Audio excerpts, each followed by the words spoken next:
A lot of you may know that when you finish giving feedback in Enlighten, you can come to this Trends and Insights screen where you can get individual student strengths and growth areas and see whole class trends. And from here, you can click the beautiful golden button and you can deliver a data-driven reteach to your students in seconds. This button allows Enlighten to come in and analyze student work, give you the recommended reteach, and actually in this case, build in a fill-in-the-blank activity to support students articulating a little bit more about rough transformation processes. Now, this was the first growth area that EnlightenAI pinpointed from the data that it received. But what a lot of folks don't know is that you can actually go back and you can create multiple reteaches from the same assignment.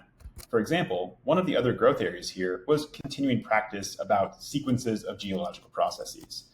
You could actually come over here in Enlighten and you can give the AI more instructions and say, this is a good first step in a reteach, but I want to build a different one. I want to focus on this different topic, and I want a separate reteach for those students that I know need support there.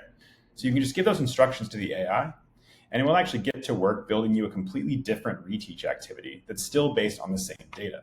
This is a great way to further differentiate the reteaching that you're creating. So you can see here, it's creating an activity that's asking students to create a list of the different geological processes, put them in the right order, and then give a definition for each one. I can go ahead and add this to my document.